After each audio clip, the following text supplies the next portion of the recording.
الحمد لله نحمده ونستعينه ونستغفره ونؤمن به ونتوكل عليه ونعوذ بالله من شرور أنفسنا ومن سيئات أعمالنا من يهد الله فلا مضل له ومن يضلله فلا هادي له وأشهد أن لا إله إلا الله وأشهد أن محمدًا عبده ورسوله أرسله بالحق بشيرًا ونذيرًا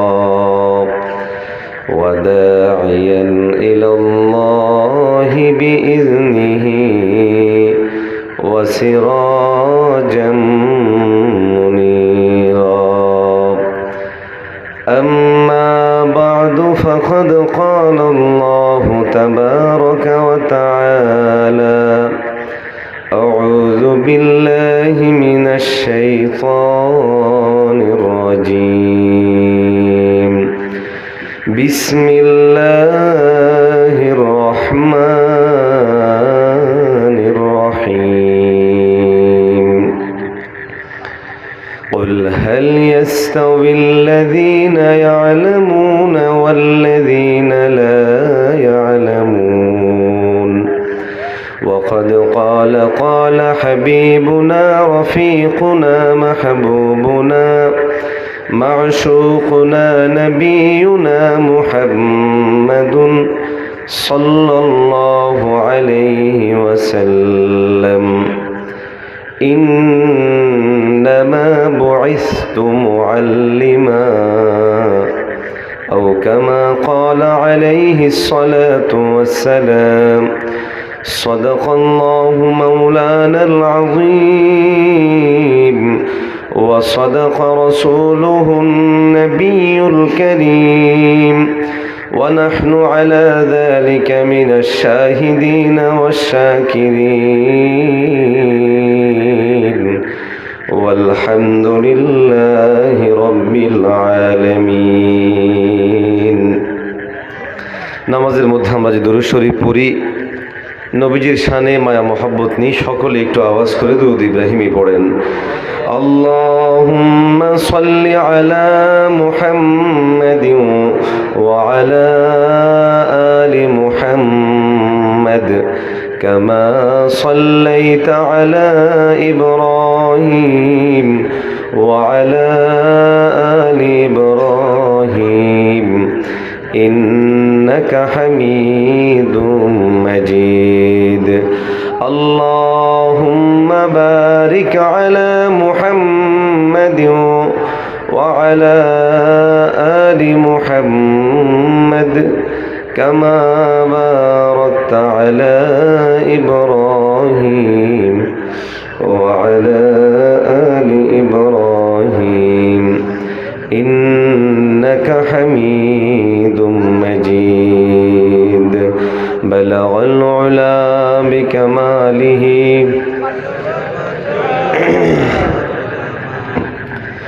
حسنت جميع خصاله صلوا عليه وآله আলহামদুলিল্লাহ মহান রব্বুল ইজ্জতের দরবারে লাখ কোটি শুকরিয়া আদায় করছি যিনি আমাদেরকে আনন্দপুর দারুস সালাম ইসলামিয়া মাদ্রাসার উদ্যোগে আয়োজিত আজকের এই অষ্টম বার্ষিক ওয়াজ মাহফিলে আসার এবং বসার জন্য তৌফিক দান করেছেন। এজন্য সকলে মনপ্রাণ খুলে আওয়াজ দিয়ে বলি আলহামদুলিল্লাহ। আরেকটু মহব্বতের সাথে জোরে বলেন না আলহামদুলিল্লাহ। মোহতারাম হাজিরিন, লম্বা সময় জুড়ে আপনারা অনেক দিনই কথা শুনে আসছেন। আমার আগে অত্যন্ত শ্রদ্ধাভাজন মোহতারাম মুফতি রাফি বিন মুনির হাফিজাহুল্লাহ, এর আগে হজরতুল আল্লাহ মাওলানা মুফতি সাইফুদ্দিন সাহাব হাফিজাহুল্লাহ খুবই গুরুত্বপূর্ণ আলোচনা রেখেছেন। আমি মনে করি আমলের জন্য, সংশোধনের জন্য, পরকালে মুক্তির জন্য এই আলোচনাগুলো অনুযায়ী চলতে পারলেই আমাদের জন্য যথেষ্ট হয়ে যাওয়ার কথা। আওয়াজ দিয়ে বলেন ঠিক না ঠিক? মুহতারাম হাজিরিন, নিয়ম রক্ষায় কর্তৃপক্ষের পক্ষ থেকে আদিষ্ট হয়ে আমিও কিছু কথা আপনাদের সামনে আরজ করার উদ্দেশ্যে কোরআনুল কারীম থেকে একখানা আয়াত, নবীজির মুখ নিঃসৃত বাণীসমূহ থেকে একখানা হাদিস আপনাদের সামনে পেশ করেছি। আল্লাহ তৌফিক দান করলে আপনারাও যদি সাথে থাকেন তাহলে আলোচনা করার ইচ্ছা আছে। সাথে থাকবেন তো? এত আস্তে বললে হবে না, জোরে বলেন থাকবেন তো? একটু হাত তুলে বলেন থাকবেন তো ইনশাআল্লাহ। নারে তাকবীর, নারে তাকবীর। আল্লাহ আমাদের কবুল করেন। মুহতারাম হাজিরিন, আজকের আয়োজন আনন্দপুর দারুস সালাম ইসলামিয়া মাদ্রাসার উদ্যোগে। অন্য সকল মাদ্রাসার মতো এটাও একটা মাদ্রাসা। আজকে এই মাদ্রাসাগুলো দরকার আছে না নাই, এটা একটা বড় প্রশ্ন হয়ে দাঁড়িয়েছে। মাদ্রাসাওয়ালারা কি করে, কি লাভ মাদ্রাসাওয়ালাদেরকে দিয়ে, এরকম প্রশ্ন আমাদের অনেক মুসলমান ভাইদের পক্ষ থেকে আমরা শুনি। এরকম লোক আছে না নাই? একটু কথা বলতে হবে, আওয়াজ দিয়ে বলেন আছে না নাই? শুধু এতটুকুতেই সীমাবদ্ধ না, বরং আরো একটু অ্যাডভান্স হয়ে কেউ কেউ আরে ওসব মাদ্রাসা কি দরকার, ছেলে সন্তানদের, মেয়েদের মাদ্রাসায় পড়িয়ে নাউজুবিল্লাহ কেউ কেউ বলে জীবন নষ্ট করার কি দরকার। এরকম লোক আছে না নাই? এই যে চিন্তাগত পরিবর্তন, চিন্তাগত দৈন্যতা এবং এক ধরনের উগ্র অ্যাগ্রেসিভ মনোভাব সৃষ্টি হয়েছে, এটা কিন্তু ভালো লক্ষণ না। কেন?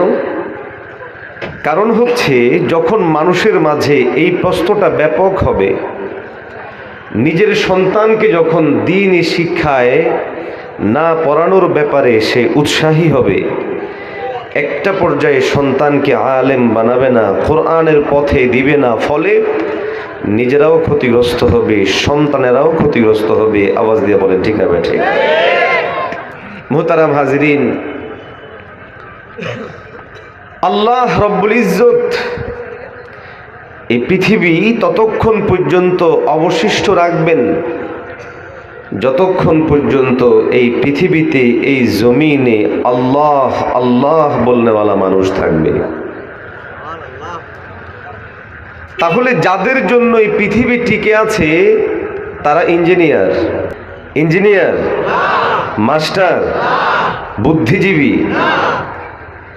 আল্লাহর হাবিবের বক্তব্য থেকে বোঝা যায় সেই সকল মানুষগুলো হলেন তারাই যাদের জবানের মধ্যে রবের পাক ইসিম তালাফুজ হবে, উচ্চারিত হবে আল্লাহ আল্লাহ। সুতরাং সেই আল্লাহ আল্লাহ উচ্চারণ করেওয়ালারা মাদ্রাসার মধ্যেই সৃষ্টি হয়। সুতরাং পৃথিবী টিকিয়ে রাখতে হলে মাদ্রাসাগুলো টিকিয়ে রাখার কোনো বিকল্প নাই। জোরে বলে ঠিক না বেঠে? সুতরাং এতটুকু বুঝলে মাদ্রাসার গুরুত্ব আমাদের বোঝা সহজ, যে যাদের জন্য এই পৃথিবী টিকে আছে তারা হলো মাদ্রাসাওয়ালা। আওয়াজ দেন ঠিক না বেঠে? দ্বিতীয় নাম্বার হলো আজকের এই আধুনিক যুগেও সবচেয়ে বেশি মূল্যায়িত শিক্ষিত শ্রেণী, চাই জেনারেল থেকে হোক, চাই ডাক্তার হোক, ইঞ্জিনিয়ার হোক, মাস্টার হোক, যে যেই লেভেল থেকে পড়ে আসে তাদের অনেক দাম, অনেক মূল্য। আরেকটা শিক্ষিত শ্রেণীও আছে, কিন্তু সেই শ্রেণীটার মূল্য বোঝে না বিধায় কিছু কিছু মানুষ তাদের দাম দেয় না। তারা হলো আলেম সমাজ। আওয়াজ দিয়ে বলেন ঠিক না ভাই? শিক্ষিতরা শিক্ষিত কোথায় হয়, কেমনে হয়? শিক্ষিতরা শিক্ষিত হয় জ্ঞান শিখে, প্রতিষ্ঠানে পাঠ গ্রহণ করে। ও মুসলমান, শিক্ষা গ্রহণ করা, শিক্ষা দেওয়া, শিক্ষা উপক্রম অর্জন করার সমস্ত বস্তুগুলো আলহামদুলিল্লাহ মাদারেসের মধ্যে, দ্বীনি প্রতিষ্ঠানগুলোর মধ্যে স্বয়ং আল্লাহ রব্বুল ইজ্জত পয়গম্বর আরবির মাধ্যমে সরবরাহ করেছেন এবং কিয়ামত পর্যন্ত এগুলো অবশিষ্ট রাখবেন। আওয়াজ দিয়ে বলেন আল্লাহু আকবার। মুমিন মুসলমান ভাইয়ারা আমার, সুতরাং মাদ্রাসাওয়ালাদের দাম দুনিয়ার সাথে তুলনা করে যদি কোনো বন্ধু বুঝতে চান, সেই সকল বন্ধুদেরকে বলবো, এই পৃথিবী অবশিষ্ট থাকতে হলে, এই পৃথিবী তার আপন জায়গার মধ্যে বরকরার হতে হলে অবশ্যই অবশ্যই মাদ্রাসা এবং মাদ্রাসাওয়ালাদের দরকার। মুমিন মুসলমান ভাইরা আমার, একইভাবে যেই কোনো ধরনের দুর্গতি, যেই কোনো ধরনের বালা মুসিবত থেকেও যদি কোনো রেহাই পেতে হয়, তাহলে অবশ্যই মাদ্রাসা এবং মাদ্রাসাওয়ালাদের দরকার। কেননা আল্লাহ রব্বুল ইজ্জত পয়গম্বর আরবি সাল্লাল্লাহু আলাইহি ওয়াসাল্লামের মাধ্যমে এবং স্বয়ং রব কোরআনে হাকিমের পরতে পরতে স্পষ্ট করে জানিয়ে দিয়েছেন, যতক্ষণ পর্যন্ত না তার গোলামেরা, তার বান্দারা নিরেট তার জন্য যে সমস্ত মানুষগুলো নিজেদেরকে বিলিয়ে দেয়, নিজেদেরকে শেষ করে দেয়, ওই সমস্ত মানুষগুলো থাকলে আমার রব এই পৃথিবীকে ঠিক রাখবেন। সুতরাং বোঝা যায় এই জমিন টিকিয়ে রাখার জন্য আলেম ওলামাদের দরকার আছে না নাই? মুমিন মুসলমান ভাইরা আমার, আজকের দিনে আপনার আমার সামনে শিক্ষিত মানুষ, অত্যন্ত মূল্যায়িত, অত্যন্ত দামি।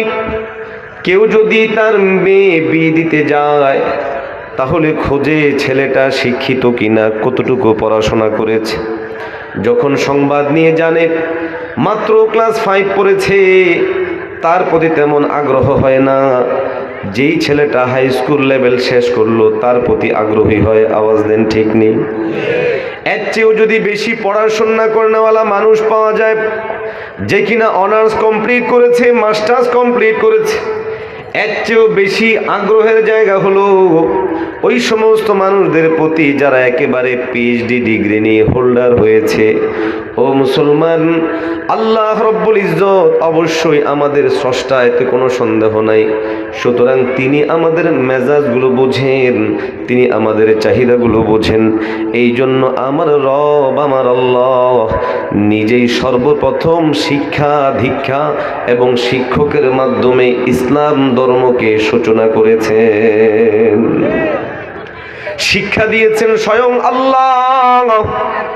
এই জন্য পয়গম্বর আরবি নবী মুহাম্মদুর রাসূলুল্লাহ সাল্লাল্লাহু আলাইহি ওয়াসাল্লাম নিজের শানে নিজে বলেন, আল্লামানি রব্বি ফাআহসানা তালিমি ওয়া আদ্দাবানি রব্বি ফাআহসানা তাদিবি। আল্লাহর নবী বলে, স্বয়ং আল্লাহ রব্বুল ইজ্জত আমাকে শিক্ষা দিয়েছেন, এই জন্য আমার শিক্ষা হয়েছে পৃথিবীর মধ্যে সবচেয়ে উত্তম শিক্ষা। আল্লাহ রব্বুল ইজ্জত আমাকে আদব শিক্ষা দিয়েছেন, তার মানে দীক্ষা দিয়েছেন। আওয়াজ দিয়ে বলেন কে? আর জোরে আওয়াজ দিয়ে বলেন কে? আল্লাহর হাবিব বলে, যেহেতু স্বয়ং রব আমাকে দীক্ষা দিয়েছেন, আদ্দাবানি রব্বি ফাআহসানা তাদিবি, আমার রব আমাকে দীক্ষা দিয়েছেন, আদাব শিক্ষা দিয়েছেন। সুতরাং আমার রবের পক্ষ থেকে প্রাপ্ত দীক্ষায় আদাব আমার জন্য সর্বোত্তম। আওয়াজ দিয়া আল্লাহু আকবার। এই যে ছেলেগুলো দুষ্টামি করে, দেখি বন্ধ করা যায় না? মোহতারাম হাজিরিন, তাহলে বোঝা যায় শিক্ষা দীক্ষা এগুলোর সর্বপ্রথম দাতা, আওয়াজ দিয়ে বলেন কে? আর একটু জোরে বলেন। শিক্ষার যে মৌলিক স্পিড, সূচনা, সুস্পষ্ট ভাষায় যদি দাবি করি ভুল হবে না, সেটাও অবশ্যই অবশ্যই রব্বুল ইজ্জত দ্বীনি কোরআনি শিক্ষার মাধ্যমে উম্মার সামনে দান করেছেন। আওয়াজ দিয়ে বলেন ঠিক না বেটি? তো বললাম শিক্ষা দীক্ষা এবং শিক্ষা উপকরণ সবগুলো সর্বপ্রথম ইসলামের পক্ষ থেকে সরবরাহকৃত। জোরে বলেন আল্লাহু আকবার। প্রমাণ, গোটা পৃথিবীর স্রষ্টা, কথা বলেন আর একটু জোরে কর। গোটা পৃথিবীর যত উলুম বিদ্যা এগুলোর স্রষ্টাও আল্লাহ রব্বুল ইজ্জত। সমস্ত উলুমগুলোকে অর্জনের ব্যাপারে স্বাধীনতা দিয়েছেন, কিন্তু আল্লাহ কাউকে ইঞ্জিনিয়ারিং পড়াইছে এরকম দলিল কেউ দিতে পারবে না। ডাক্তারি পড়াইছে এরকম দলিল কেউ দিতে, কথা বলতে হবে, পারবে? বলে তার মানে কি আমরা ডাক্তার হব না, ইঞ্জিনিয়ার হব? অবশ্যই হবেন, অসুবিধা নেই। কিন্তু কোরআনী শিক্ষাকে অবজ্ঞা করে নয়, অবহেলা করে নয়, তুচ্ছ তাচ্ছিল্য করে নয়।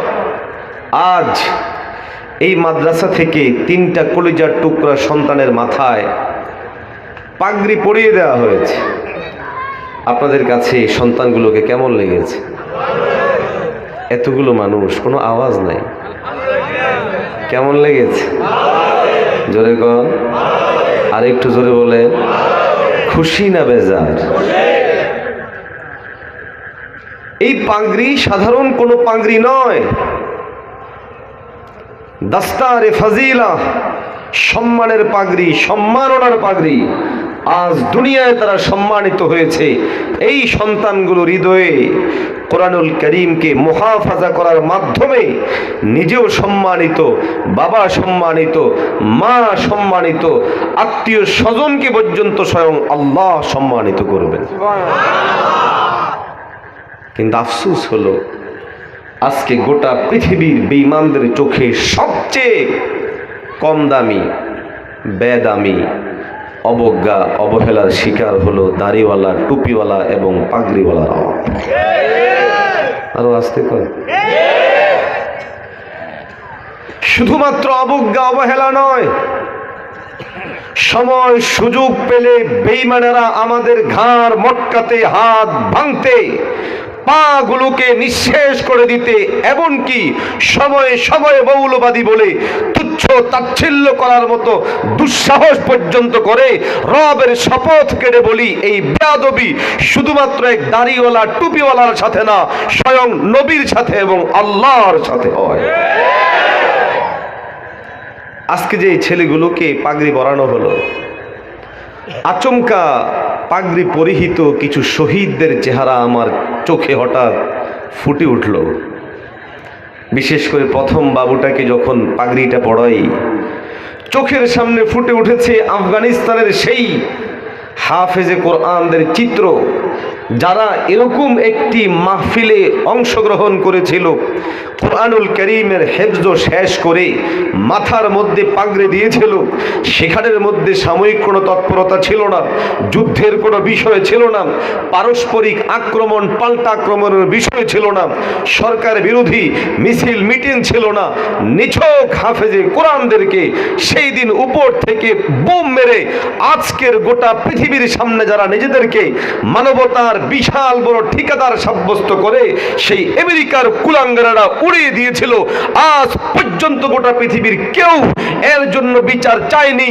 ও মুসলমানেরা, আমাদের বিচার কেউ করবে না, নিজেদের বিচার নিজেদেরকেই করে নিতে হবে। সেই প্রস্তুতি নিয়ে রাষ্ট্রের চূড়ান্ত পর্যন্ত ইসলামকে প্রতিষ্ঠা করতে হবে। কারা কারা তো আর একটু হাত তুলে বলে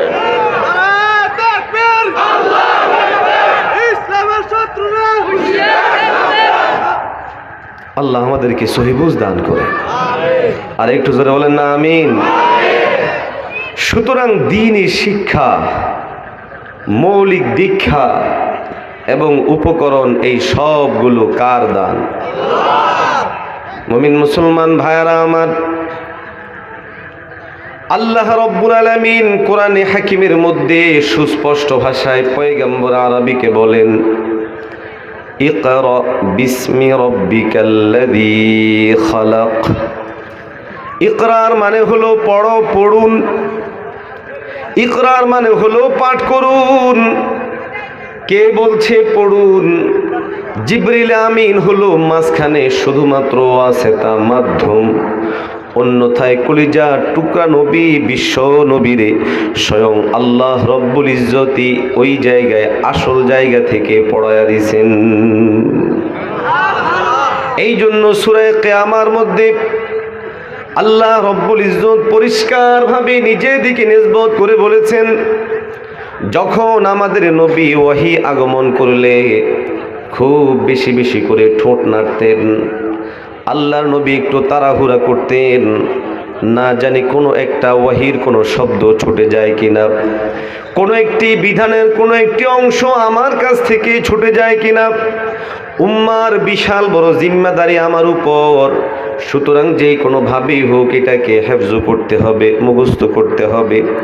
এই জন্য আল্লাহর নবী নবী মুহাম্মদুর রাসূলুল্লাহ সাল্লাল্লাহু আলাইহি ওয়াসাল্লাম খুব বেশি বেশি করে ঠোঁট নাড়তেন। ঠোঁট নাড়ার মানে হলো তিনি জিনিসগুলোকে আয়ত্ত করার চেষ্টা করতেন, মুখস্থ করার চেষ্টা করতেন, এমনকি ঠোঁটস্থ করার জন্য চেষ্টা করতেন। বলেন আল্লাহু আকবার। আল্লাহর হাবিব সাল্লাল্লাহু আলাইহি ওয়াসাল্লামের এই পরিস্থিতি দেখে আল্লাহ রব্বুল আলামিন সান্ত্বনার বাণী পাঠায়া দেন। ওয়াহি অবতীর্ণ করে আল্লাহ রব্বুল ইজ্জত পয়গম্বরকে সান্ত্বনা দিয়ে বলে, ও পয়গম্বর, লা তুহাররিক বিহি লিসানাকা লিতাজালা বি, ইন্না আলাইনা জামআহু ওয়া কুরআনা فإذا قرأناه فاتبع قرآنه ثم إن علينا بيانه। আল্লাহ রব্বুল আলামিন পয়গম্বর আরবিকে দরদ মায়া মহব্বতের সাথে বলে, লা তুহাররিক বিহি লিসানাকা লিতাজালা বি। ও পয়গম্বর, আপনি আপনার ঠোঁটগুলোকে বেশি নাড়াচাড়া করবেন না, তাড়াহুড়া করা দরকার নাই। এই কোরআনুল কারীমের যে পাঠ্য বিষয়গুলো আছে, বিষয়বস্তু আছে, এই সমস্ত জিনিসগুলো জমা করে দেওয়ার জিম্মাদারি আমি আল্লাহ। দ্বিতীয়ত পয়গম্বর ডাক দিয়ে বলে, ও আল্লাহ ডাক দিয়ে বলে, ও পয়গম্বর, আপনি এই কোরআনুল কারীমের বিষয়বস্তুকে মুখস্থ করার পর পাঠদান পদ্ধতি অসুবিধা নাই, আমি পড়ে শুনিয়ে দিব কেমনে পড়তে হয়। 3 নাম্বার হলো ব্যাখ্যা বিশ্লেষণের জন্য আপনার আলাদা পরিশ্রম করা দরকার নাই, বরং আমি আল্লাহ রব্বুল ইজ্জত আপনার এই জিনিসগুলোকে অবশ্যই অবশ্যই ব্যাখ্যা বিশ্লেষণের জিম্মাদারিও আমি আল্লাহ। আর একটু জোরে বলেন না আল্লাহু আকবার। বিষয়বস্তু জমা করার জিম্মাদারি কার? জোরে হবে। পাঠ পড়ে দেওয়ার জিম্মাদারি কার? জোরে বলেন না। 3 নাম্বার বিশ্লেষণ করে দেওয়া, ব্যাখ্যা করার জিম্মাদারিটাও কার? দ্বিতীয় নাম্বার প্রমাণ, আল্লাহ রব্বুল ইজ্জত সূরা রহমানের মধ্যে বলেন, আর রহমান আল্লামাল কুরআন।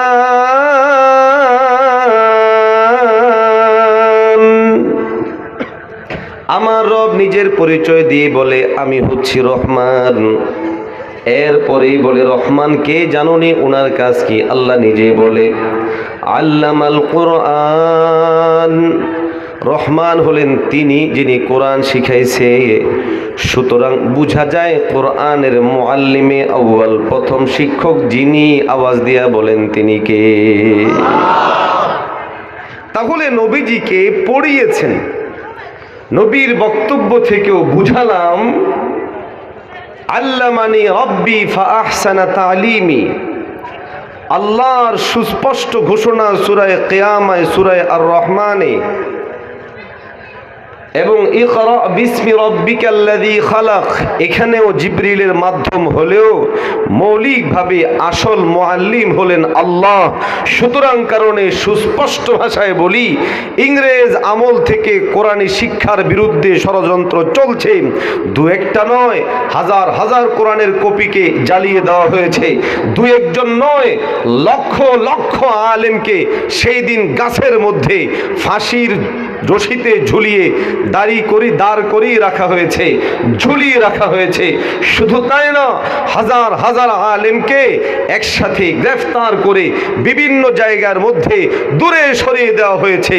আজকেও গোটা পৃথিবীর কুফফারেরা সেই ষড়যন্ত্র বাস্তবায়নের জন্য দ্বীনি শিক্ষাগুলোকে নিষিদ্ধ করার পায়তারা করছে। পূর্বসূরীরা যেইভাবে হেফাজত করেছে, আমরাও সেইভাবে হেফাজত করব ইনশাআল্লাহ। আল্লাহ তৌফিক দান করে। আর একটু জোরে বলেন না আমিন। ক্বালা রাসূলুল্লাহি সাল্লাল্লাহু আলাইহি ওয়াসাল্লাম খায়রুকুম মান তাআল্লামাল কুরআনা ওয়া আল্লামাহ। ও মুসলমান, খায়রুন ইসমে তাফজিলের সিগা। এখান থেকে মাকসাদ হলো উত্তম, অন্যদের তুলনায় কিছু মানুষ অন্য শিক্ষা অর্জন করলেও উত্তম হবে, ভালো হবে, অস্বীকারের সুযোগ নাই। কিন্তু এদের চেয়েও অধিকতর উত্তম যারা, তারা হলো কোরআনওয়ালারা। আওয়াজ দেন ঠিক নেই? কোরআনওয়ালারা কেন সর্বোত্তম হবে? এই কথা শুধুমাত্র পয়গম্বর আরবীর কথা নয়, স্বয়ং আল্লাহর কথা। আল্লাহ নিজেও বলেন قال الله تبارك وتعالى قل هل يستوي الذين يعلمون والذين لا يعلمون।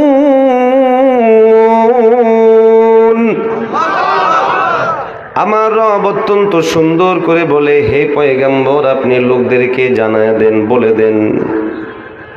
আল্লাহ রব্বুল ইজ্জত পয়গম্বরকে বলছে কুল, আপনি বলেন তো দেখি, হাল ইয়াস্তাবিল্লাযীনা ইয়ালামুন, যারা জানে আর যারা জানে না তারা কি এক বরাবর হতে পারেনি? আমার রব এই উত্তর অবশ্যই জানে।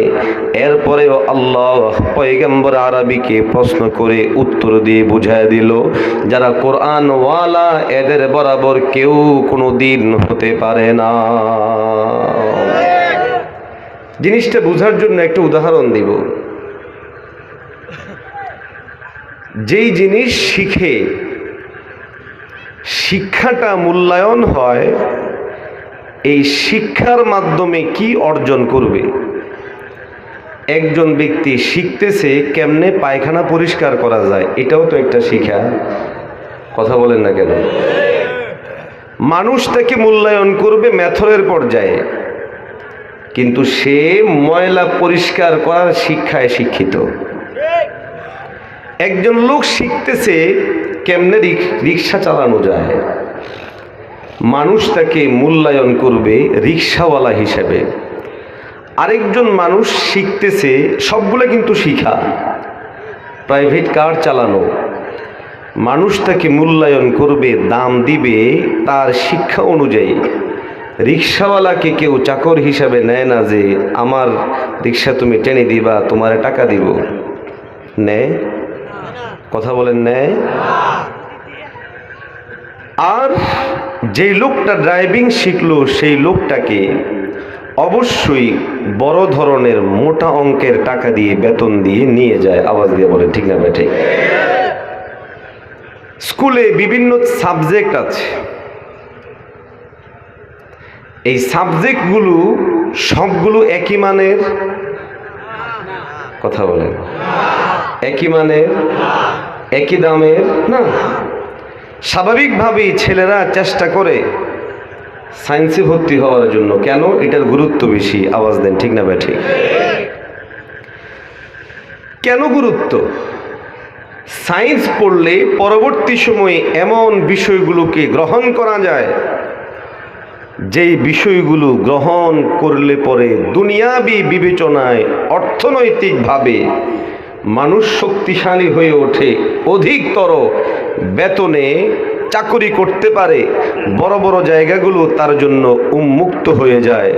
এতটুকু কথা যদি কোনো বুঝে থাকেন তাহলে বলবো দুনিয়ার সমস্ত শিক্ষাগুলোর মাকসাদ হলো 60-70 বছরের জিন্দেগিটাতে আনন্দ ফুর্তি মাস্তি করে চলতে পারা।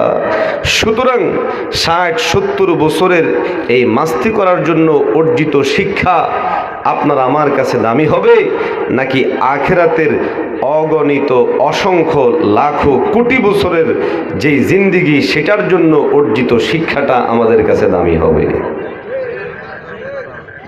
মুমিন মুসলমান ভাইরা আমার, আমি আবারও বলছি, হলফ করে কসম কেটে বলছি, দুনিয়ার কোনো শিক্ষাকে আমি ছোট করছি না, খাটো করছি না, অপ্রয়োজনীয় বলি না।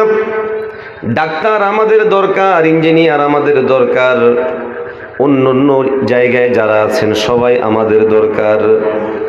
বরং আমাদের জিম্মাদারি হলো নিজের জিম্মাদারিতে হলেও কাউকে ডাক্তার বানানো, ইঞ্জিনিয়ার বানানো। কিন্তু আজকের দিনে আপনি আমি যখন ডাক্তারি, ইঞ্জিনিয়ারি সহ জেনারেল বিষয়গুলোকে এত বেশি পরিমাণ গুরুত্ব দিচ্ছি, ছোটকালে আমরা অনেক সময় স্কুলে পড়লেও মাদ্রাসার মধ্যে পড়ে একেবারে কোরআনুল কারীম খতম করা পর্যন্ত পৌঁছতে পেরেছি। আফসোস, কালের আবর্তে আজকে স্কুলগুলো থেকে কোরআনুল কারীম, সুন্নাহ, ইসলামের ইতিহাস সবগুলোকে সরিয়ে দেওয়া হয়েছে। আরো আসতে কর, রাগ করেননি কি আমার কথা? কিন্ডার গার্ডেন বের হলো, আমি জানি না এখানে কিন্ডার গার্ডেন আছে কিনা, থাকলেও কেউ রাগ করবেন না, বোঝার জন্য বলতেছি। সবাহি মুক্তব, শিশুকালের মক্তবের শিক্ষা, এখান থেকে প্রাপ্ত দীক্ষা, শিষ্টাচার একটা বাচ্চাকে যতটা চমৎকার করে তুলত, কিন্ডার গার্ডেনগুলো, যদিও আমি বলবো না কেউ ষড়যন্ত্র করে আবিষ্কার করেছে, বলেছি, কিন্তু এই কথা পরিস্থিতি বলতে বাধ্য করে যে এগুলো একটা ষড়যন্ত্রের অংশ। আরো আসতে কোন কথা কোন ঠিক না ভাই ঠিক? আমাদের সন্তানগুলো স্কুলে পড়তো, কলেজের মধ্যে যেত, ইউনিভার্সিটির মধ্যে যেত, বিভিন্ন লেভেলে যেত, অসুবিধা ছিল না। সকালবেলায় তারা মসজিদে নববীর সেই মাদ্রাসার রূপে আল্লাহর নবী তার সাহাবায়ে কেরামদেরকে যেই মাদ্রাসার মধ্যে পড়াইছিলেন, যেই নিজামে, যেইভাবে কোরআনী তালিমগুলো সকাল 8টা পর্যন্ত গ্রহণ করে 10টার সময় আমরা স্কুলে যেতাম, 12টার দিকে চলে আসতাম। কালের আবর্তে আজকের দিনে আমাদের সন্তানেরা ঘুম থেকে উঠেই স্কুলের দিকে দৌড় দিতে হয়। আওয়াজ দেন ঠিক নেই? এরপরও যদি স্কুলগুলোতে দ্বীনি শিক্ষা থাকতো, আরবি ভালো শিক্ষক রেখে তাদেরকে পড়ানোর জন্য ব্যবস্থাপনা করা হতো, মনকে বুঝাতাম, প্রয়োজনে তাদেরকে সহযোগিতাও করতাম। কিন্তু আমরা দেখি কালচারের নামে, রাষ্ট্রীয় বিষয়ে বিভিন্ন জিনিসকে পালন করার নামে আমার সন্তানের মুখ থেকে কোরআন এবং হাদিস এবং আয়াতকে দূরে সরাইয়া দিয়া গান শেখানো হয়, বাদ্যের তালে তালে তাদেরকে ডানে বামে যেতে বলা হয়। ও মুমিন, ইমানি বল নিয়ে, বুকে হিম্মত নিয়ে বলছি, এইগুলো এক একটা ষড়যন্ত্র, এতে অন্তত আমার কোনো সন্দেহ নাই, আমার কোনো সন্দেহ নাই যে এইগুলো এক একটা ষড়যন্ত্র, চক্রান্ত। মুসলমান ভাইরা আমার, ব্যতিক্রম অবশ্যই আছে। কিছু কিছু আলেম, কিছু কিছু দিনদার ভাইয়েরা ওই কিন্ডার গার্ডেনগুলোকে প্রতিরোধ করার কল্পে তারাও বিকল্প কিন্ডার গার্ডেন খুললেন, যেখানের মধ্যে কোরআনুল কারীম পাঠ দেওয়া হয়, পড়ানো হয়, সব কিছু করা হয়। ঠিক, ঠান্ডা মাথায় বুঝবেন, বিতর্ক করবেন না। কিন্তু ভাইও, আল্লাহর ঘর মসজিদের মধ্যে, এই পাক জায়গার মধ্যে পড়ার যেই একটা বরকত, যেই একটা ফিউজ, যেই একটা প্রভাব অন্য জায়গার মধ্যে পড়লে কোনো দিন এই প্রভাবের আশা করা যায় না। আমার সন্তান যখন তার শিশুকাল থেকে মসজিদমুখী হবে, তখন আমার সন্তানের সামনে অশ্লীলতা, আজে বাজে জিনিস এবং ফালতু জিনিসগুলো আস্তে আস্তে করে দূরে সরে যাবে। ও মুমিন, আমার ব্যক্তিগত জানায় বহু মানুষ, বহু বন্ধু এমনও আছে যারা নিজেদের সন্তানদেরকে ফজরের পর উঠে শুরু করে সারে গামা পাদানিসা, আরো আসতে কোন ঠিক, সারে গামা পাদানিসা, এগুলো হচ্ছে গানের শিখার প্রাথমিক স্তর। সারে গামা করে করে বাজায় আর শিখায়। একের পর এক সন্তানদেরকে এইভাবে তো করছেই করছে, শুধু এতটুকুতে সীমাবদ্ধ না। একজন আলেমেকে দিনকে দিয়ে কোরআনুল কারীমের পাঠদান করে মাস শেষে তার বেতন হলো 500 থেকে 700 টাকা। আর যে সারে গামা পাদানিসা শিখায়, দেখা যায় তাকে বাবা মা 5,000 10,000 টাকা দেয়, আছে না নাই? ওলামায়ে কেরাম আপনার আমাকে বলে, সকালবেলা কোরআনুল কারীম দিয়ে আপনার আমার জীবন শুরু হবে, গোটা দিন আমার মালিক আমার আল্লাহ আপনারা আমার জন্য মুহাফাজা, হাফাজার ফেরেশতাদেরকে রেখে দিবেন, যারা আমাদের সংরক্ষণ করবে। আপনি আধুনিকতার নামে, আপনি আজকের প্রগতির নামে, উন্নতির নামে সন্তানকে শুরু করাইলেন টুনটুনাটুন আর সারে গামা পাদানিসা দিয়ে। মনে রাখবেন, আপনার সন্তানের এই সারে গামা পাদানিসা শিক্ষা দেওয়া, আলিফ বা তা সা, এই জায়গার মধ্যে আপনার সন্তানকেও বিপদগামী করেছে, আপনাকেও করেছে, আপনার রাষ্ট্রকেও বিপদগামী করে ছাড়বে। ফলাফল দাঁড়াবে 5 টাকার জিনিসের ভাউচার 5 লক্ষ টাকা দিয়ে দুর্নীতি করবে। আওয়াজ দিয়ে বলেন ঠিক না বেটে? ফলাফল হবে রাষ্ট্রের কোটি কোটি টাকা বিদেশে পাচার করে দিবে। ফলাফল হবে নিজের বাবা মাকে নিজের হাতে খুন করবে। আল্লাহর কসম কেটে বলি, আজ আমাদের পুলিশের চাকুরির বিশাল একটা জায়গা হলো মাদক প্রতিরোধ করা। কি বলেন ঠিক নেই? কথা বলেন না ঠিক নেই? কিন্তু এই মাদক প্রতিরোধ করা, এটার পিছনে সময় ব্যয় হয়, শ্রম ব্যয় হয়, কত কিছু হচ্ছে। কিন্তু মৌলিক একটা কাজ করলেই সব বন্ধ হয়ে যেত, সেটা হলো বাংলাদেশে যতগুলো মদের কারখানা আছে সবগুলোকে নিষিদ্ধ করে দেন, অটোমেটিক মদ বন্ধ হয়ে যাবে। কিন্তু এটা করবে না, এটা করবে না। ছোটকালে যখন মাছ ধরতে যাইতাম, আপনারা মাছ ধরছেন নি? রাগ করেন নাই তো আমার কথা? কিছু কথা না বললে তো হয় না ভাই। ছোটকালে যখন মাছ ধরতে যাইতাম, তো আপনি যখন বাঁধ দিলেন, এখন বাঁধের এই দিকে যদি আস্তে আস্তে করে পানি আসে, তখন আপনি বাঁধ ওইটাকে বন্ধ করবেন কোন দিক দিয়ে? ভিতরের দিক দিয়ে না বাহিরের দিক দিয়ে? বাহিরের দিক দিয়ে বন্ধ করলেই বন্ধ হওয়া সম্ভব। ভিতরের দিক দিয়ে আপনি যতই দিবেন, উল্টা গুতা লেগে বেশি করে ছুটে যাওয়ার সম্ভাবনা আছে। আওয়াজ দিয়ে বলে ঠিক না ভাই? ঠিক। আশ্চর্য লাগে আমার কাছে, গোটা কারখানাগুলোকে বৈধতা দিয়ে আলাদাভাবে মদের বারের লাইসেন্সের সিস্টেম জারি রেখে সারা দেশের মধ্যে মাদক বিরোধী সানাসি অভিযান চালায়। এগুলো জনতার সাথে, আমাদের সাথে এক রকমের তুচ্ছ তাচ্ছিল্য এবং ফাজলামি করা ছাড়া কিচ্ছু নয়। বন্ধ করলে আসল জায়গায় বন্ধ করে দেন, সব বন্ধ হয়ে যায়। আওয়াজ দেন ঠিক নেই।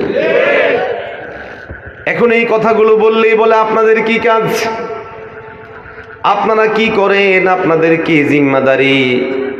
আমরা পরিষ্কার ভাষায় বলি, আমরা যে জিম্মাদারি পালন করি, প্রতি সপ্তাহে একদিন, বছরে বিভিন্ন জায়গায় এই মাহফিলগুলো আয়োজন করে যেই মোটিভেশন করি, আপনাদেরকে বুঝাই, যদি এই বুঝানো না থাকতো, এই দেশ বহু আগে ইউরোপ আমেরিকার মতো নির্লজ্জ এবং বেহায়ায় ভরে যেত। আমাদেরকে কিছু করার মতো সুযোগ তৈরি করে দেন। এখন এই কথা বললে বলা হবে রাষ্ট্রের চূড়ান্ত পর্যায়ে যে আপনাদের লাভ কি হবে, আপনারা কি করবেন? আমরা বলি হ্যাঁ কি করব, এটা তো ঠিক, কারণ চুরি করা, চামারি করা, ডাকাতি করা, রডের জায়গায় বাঁশ দেওয়া, এটা আমাদের পক্ষে সম্ভব নয়। আরো আসতে কর, আজরে কোন ঠিক না ভাই? ঠিক। কেউ বলে কোরআনুল কারীম, সুন্নাহ, ইসলামী শিক্ষা এইগুলো রাষ্ট্রের কোনো কাজে লাগে না। আসলে রাষ্ট্রের কাজে লাগে না এরকম নয়, রাষ্ট্রের কাজে লাগানোর মতো যেই পথ আছে সেই পথকে বন্ধ করে দিয়ে কয় এইগুলো কাজে লাগে না। কই যায়? ছুটি নিয়ে যাইতে হবে, বললাম না? এই যে দারুস সালাম মাদ্রাসা আমাদের হুজুর প্রতিষ্ঠা করলো, এই মাদ্রাসার মধ্যে আমি ব্যক্তিটা অবদান রাখতে সক্ষম না? সক্ষম না? আমার কথা বলেন না। কিন্তু কখন? যখন আমাকে এই প্রতিষ্ঠানের সাথে যুক্ত করা হবে, হয় প্রিন্সিপাল হিসেবে অথবা দারোয়ান হিসেবে। আওয়াজ দেন ঠিক নেই। এখন হাফেজ মাওলানা সাখাওয়াত সাহেব হুজুর আমাকে বলে আপনার অবদান কি আমার মাদ্রাসায়? আমাকে দারোয়ানও রাখে নাই, উনার সহকারী শিক্ষকও রাখে নাই। উনার এই প্রশ্ন করাটা যৌক্তিক না। যৌক্তিক হতো তখন যদি আমাকে অবদান রাখার সুযোগ তৈরি করে দেওয়ার পরও আমি অবদান না রাখতে পারতাম, তখন এই কথা বললে সেটা মানা যেত।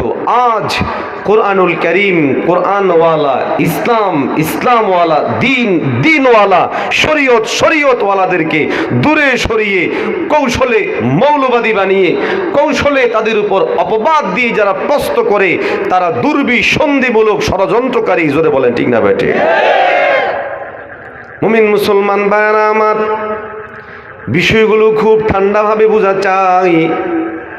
আল্লাহর হাবিব সাল্লাল্লাহু আলাইহি ওয়াসাল্লাম আমাদের জন্য সবচেয়ে বড় মুক্তাদা, সর্বদিকই মুক্তাদা।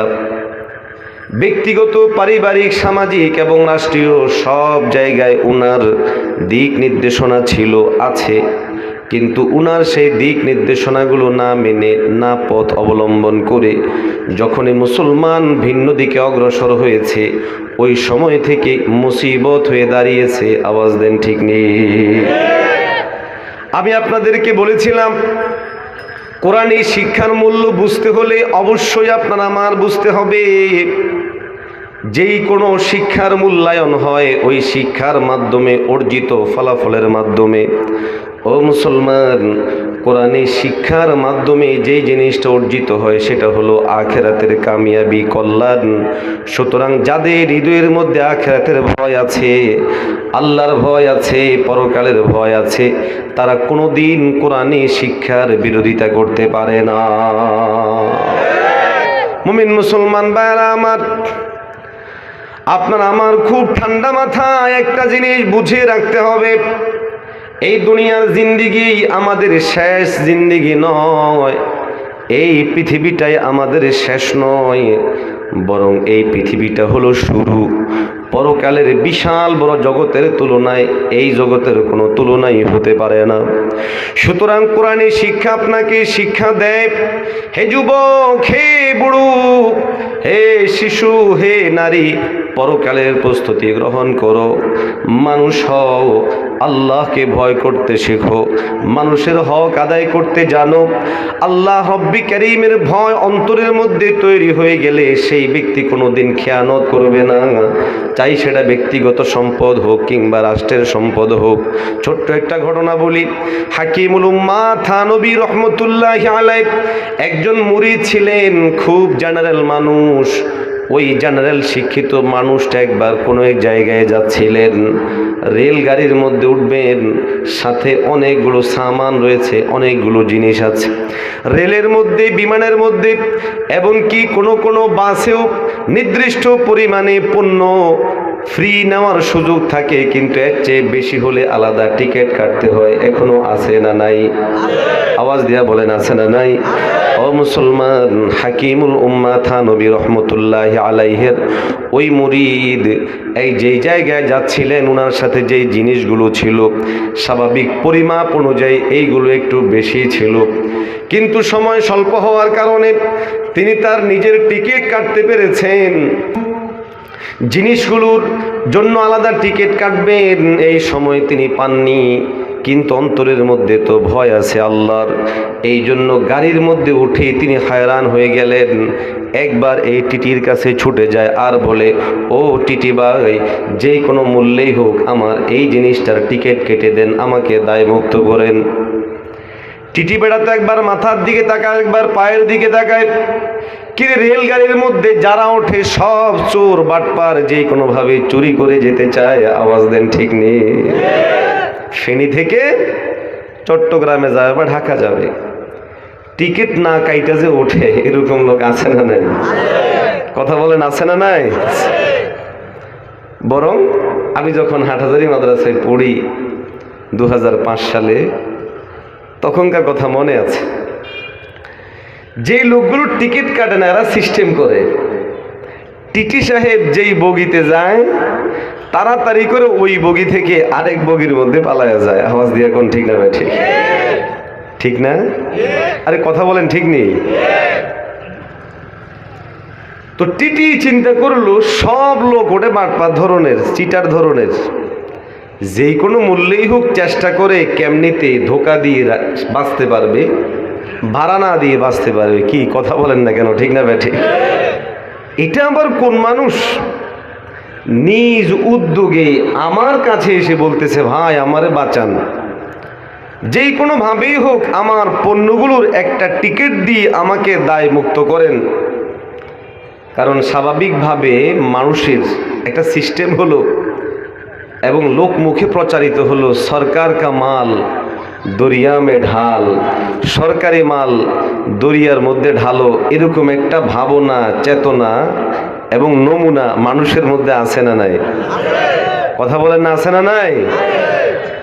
অথচ অন্য সমস্ত ব্যক্তিগত সম্পত্তি জবরদখল, আত্মসাৎ করার চেয়েও রাষ্ট্রীয় সম্পত্তি জবরদখল এবং আত্মসাৎ করার অপরাধ, গুনাহ ব্যাপক এবং অধিকতর মারাত্মক।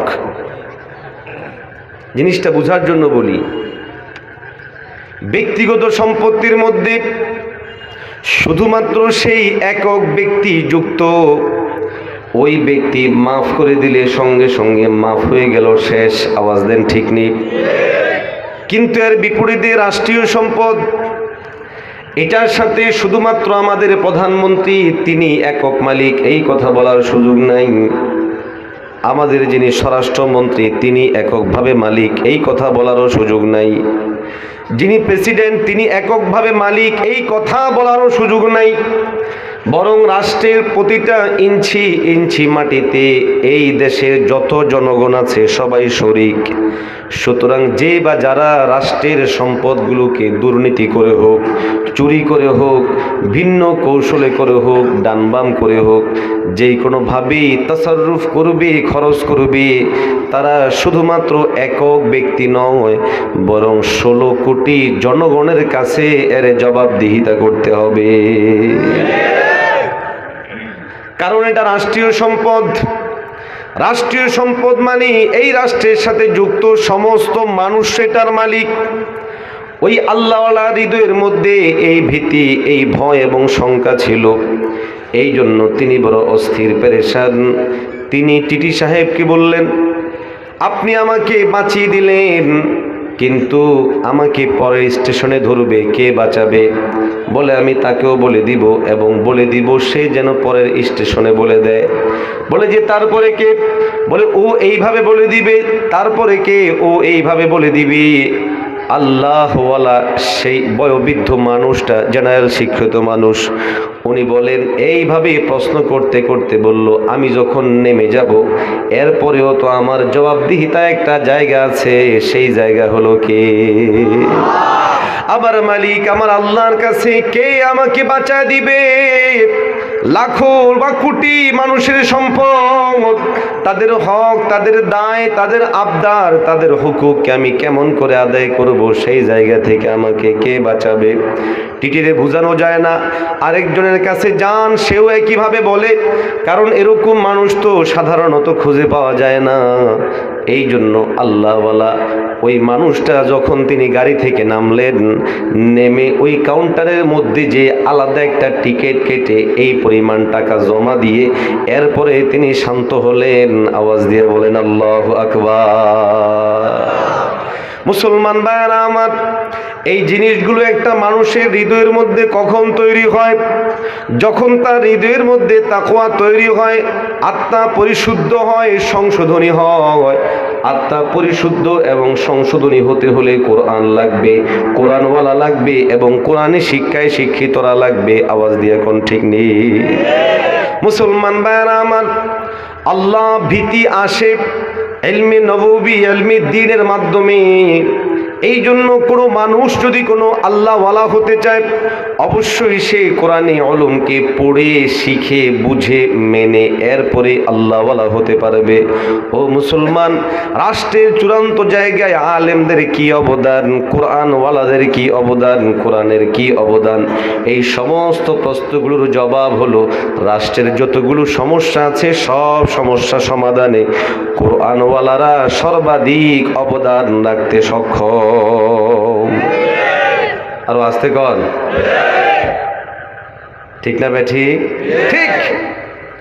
আজ ধর্ষণ এই দেশের সবচেয়ে বড় সমস্যা। এটাও ওই মদের মতোই, মার্কেট পুরা খোলা আর বাজারের মধ্যে খুঁজে খুঁজে দেখে, তোর কাছে আছে মদ, দে, তোর কাছে আছে, দে। আরে মূলটা বন্ধ করে দেন, তাহলে তো এমনি শেষ হয়ে যাবে। আওয়াজ দিয়ে এখন ঠিক না বেঠি? সারা দেশে ধর্ষক নিয়ে পেরেশান, ধর্ষকদের প্রতিরোধের জন্য অস্থির। কিন্তু ধর্ষক এবং ধর্ষণ যেই জায়গা থেকে আসে, যারা বানায়, উৎপত্তি স্থল সেই সিনেমা পাড়াগুলোকে এখনো উন্মুক্ত করে রাখা হয়েছে। জোরে বলেন ঠিক না বেঠি? আমি তো সুস্পষ্ট ভাষায় বলি, এই সিনেমাগুলো আমাদের ব্যক্তিগত অপরাধ বৃদ্ধির জন্য দায়ী, পারিবারিক অশান্তি সৃষ্টির জন্য দায়ী, সামাজিক যেই মূল্যবোধ শৃঙ্খলা সেটাকে নষ্ট করার জন্য দায়ী। এমনকি রাষ্ট্রের বিরুদ্ধেও অনেক অনেক চক্রান্ত করা হচ্ছে এই চলচ্চিত্র পাড়া থেকে। আওয়াজ দিয়ে বলেন ঠিক না বেঠি? রাষ্ট্রের বিরুদ্ধে কিভাবে করা হয় এটার একটা উদাহরণ দিচ্ছি। সমকালীন কমান্ডো নামে একটা সিনেমা বানানো হয়েছে। ওই সিনেমার মধ্যে একদিকে জাতীয় পতাকা, আরেকদিকে কালিমা খচিত পতাকা। ব্যাপারটা খুব ঠান্ডা মাথায় বুঝবেন। একদিকে নারায়ে তাকবীর, অপর দিকে হলো ভিন্ন স্লোগান। একদিকে হলো দাড়িওয়ালা টুপিওয়ালা, আরেক দিকে হলো বিধর্মী একজন। চলচ্চিত্রের মাধ্যমে, নাটক সিনেমার মাধ্যমে দেখানো হচ্ছে বাংলাদেশ রাষ্ট্রকে দখল করার জন্য আসছে কালিমা খচিত ওয়ালারা, দাড়িওয়ালা টুপিওয়ালারা, নারায়ে তাকবীর আল্লাহু আকবার বলনেওয়ালারা। বুঝে থাকলে বলেন তো, এইগুলাকে নিরেট চলচ্চিত্র, নাটক, সিনেমা নাকি ষড়যন্ত্রের অংশ? আরো জোরে কন। কারণ জাতীয় পতাকার সাথে কালিমা খচিত পতাকার কোনো বিরোধ, কথা বলে না, কোনো বিরোধ নাই। দ্বিতীয় নাম্বার হলো, বাংলাদেশে অনেক ইসলামী দল আছে না নাই? এদের কেউ কি বলেছে আমরা ক্ষমতায় গেলে লাল সবুজের এই পতাকাকে আমরা মাটিতে পুঁতে ফেলবো, কালিমার পতাকাকে আমরা উঠায় দিব? এরকম কোনো কথা কোনো রাজনীতিবিদ বলেছে? যেহেতু বলেনি, এরপরেও এইভাবে উপস্থাপন করা। দ্বিতীয় নাম্বার হলো ঢালাওভাবে আল্লাহু আকবারকে সন্ত্রাসীদের তৎপরতা এবং শব্দ হিসেবে চিহ্নিত করা। তৃতীয় নাম্বার হলো দাড়িওয়ালা টুপিওয়ালাদেরকে অপরাধী হিসেবে সাব্যস্ত করার যে ষড়যন্ত্রে তারা মেতেছে, আপনাদেরকে সুস্পষ্ট ভাষায় উদ্যত আহ্বান জানাবো, এই ষড়যন্ত্রের মোকাবেলা করার জন্য ওলামায়ে কেরাম যদি রাজপথে আপনাদেরকে ডাকে, কারা কারা যেতে রাজি একটু হাত তুলে বলেন তো ইনশাআল্লাহ।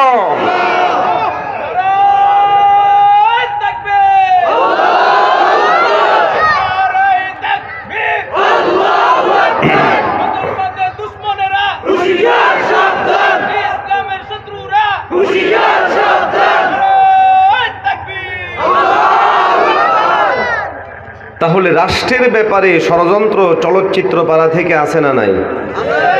কথা বলে না, আসে না নাই? মুমিন মুসলমান ভাইয়েরা আমার, আমাদের ব্যক্তি এবং ব্যক্তিত্বকে নস্যাৎ করে দেওয়ার পিছনেও তাদের অনেক ষড়যন্ত্র আছে, অবদান আছে। আল্লাহর হাবিব সাল্লাল্লাহু আলাইহি ওয়াসাল্লাম বলেন, আল হায়াউ শুবাতুম মিনাল ঈমান, লজ্জা হলো ঈমানের অঙ্গ। একটা মানুষ যখন লজ্জা হারিয়ে ফেলে তখন সে আস্তে আস্তে ধর্ষক হয়ে ওঠে। আওয়াজ দেন ঠিক নেই? এই চলচ্চিত্র পাড়া থেকে একজন মানুষ কিভাবে দর্শক হয়ে উঠবে, কিভাবে আরেকটা মেয়েকে পটাবে, উঠায় নিয়ে আসবে, এমনকি অনেক সময়ে বিভিন্ন সিনেমার মধ্যে, পোস্টারের মধ্যে, ফেসবুকের মধ্যে আমাদের মা বোনদেরকে একেবারে নগ্ন উলঙ্গ করে উপস্থাপন করা হয়। আওয়াজ দেন ঠিক না বেঠিক?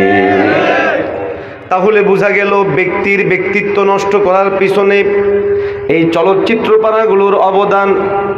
সামাজিক বিভিন্ন সমস্যা সৃষ্টির পিছনে তাদের অনেক অবদান। এমনকি ইহুদি বেঈমানদের পক্ষ থেকেও অনেক জিনিসকে আমদান করে উদ্দেশ্য হলো আপনার আমার মধ্যে দ্বীনি যে চেতনা আছে এটাকে সমূলে উৎপাটন করে পশ্চিমাদের চিন্তা, থিওরিকে বাস্তবায়ন করা। ও মুসলমান, তাদের থিম, তাদের চিন্তা, তাদের চেতনা যদি বাস্তবায়ন করা যায়, বিশ্বাস করুন মানুষগুলো আর মানুষ থাকবে না, এক একটা পশু হয়ে যাবে। আওয়াজ দেন ঠিক নেই? ছোট্ট একটু উদাহরণ দিয়ে বলি, পশ্চিমা বিশ্ব খুব বেশি পরিমাণ অহংকার করে একটা বিষয় নিয়ে, সেটা হলো আমরা আমাদের বাবাদেরকে খুব বেশি টেক কেয়ার করি। বাবা মায়ের জন্য আমরা আমাদের সম্পদগুলোকে উজাড় করে দিয়ে খরচ করি। তাদের দাবি বাবা মা যখন বুড়া হয়ে যাবে তাদেরকে তখন বৃদ্ধাশ্রমে রেখে আসো। এই জন্য আমেরিকার প্রায় জায়গার মধ্যে বৃদ্ধাশ্রম, ওখানকার মানুষগুলো তাদেরকে বৃদ্ধাশ্রমে রেখে আসে আর মনে করে বিশাল বড় ভালো কাজ করে ফেললাম।